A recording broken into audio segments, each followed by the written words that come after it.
Alright guys, so here it is. This is a big day for me. Actually, it was just about a week ago that I completed the line troops for the Waterloo two-player starter, the French. You've seen these line troops before. They were the first battalion that I completed.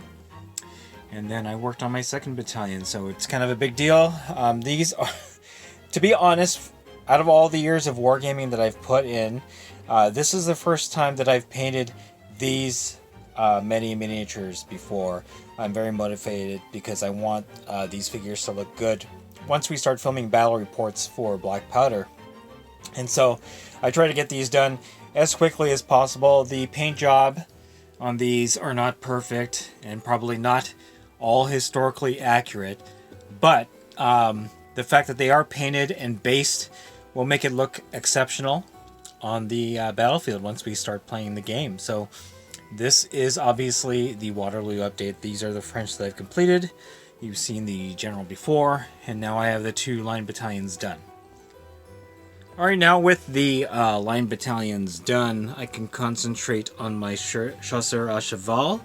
I have mostly one stand completed. These guys are taking me a little bit longer because I am taking my time to paint them so that they look nice. This guy's obviously missing his sword arm, and there are some small details that I need to complete, but I am quite happy with how these are turning out.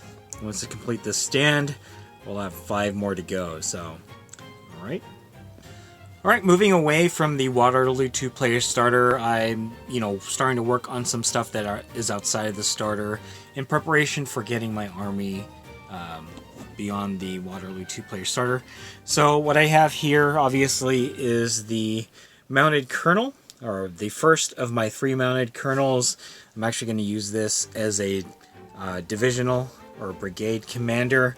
I did put him on a oval base, as you can see.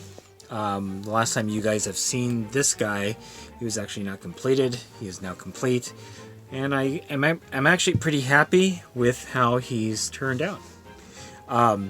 In that same vein, this is the Perry Napoleonic Foot Artillery 6-pounder.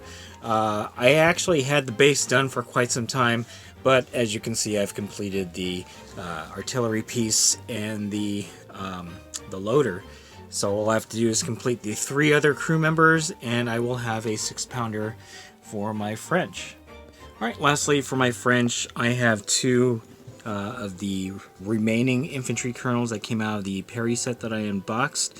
I've only started to paint like the faces and the sword and face on this guy, if we can focus, but I'll get these done in short order, and then I'll have my command, basically my generals completed. But again, this is beyond the Waterloo two-player starter. This is kind of like the expansion of that army, so that will not be what you see in game until we finish the play from the box. Alright, circling back to the Waterloo two-player starter, this is the totality of the British that I've completed. The Foot General, which I believe turned out pretty nice, in my opinion. And then the 6-pounder that was included in the two-player starter. And I think these guys look pretty okay. And again, might not be totally historically accurate and might not be the best paint job, but from 3 feet away on the war table, I think they'll look pretty decent. Alright, so James has decided that he wants to play Prussians, and you've seen all the Prussian unboxings that I've done, and that's the reason for the number of Prussian unboxings on the channel. So I've been helping James paint these. He's not the most prolific painter, neither am I, but what he would do is do the base coats, and then I would do the cleanup and other details. These are 4 out of 6 stands for the battalion out of the Landwehr Warlord box. So I'm working on the command stand with him right now, and then we'll have one more stand of Landwehr infantry, and then he will have this battalion complete. Alright, and the final update, again, this is for James's Prussian army.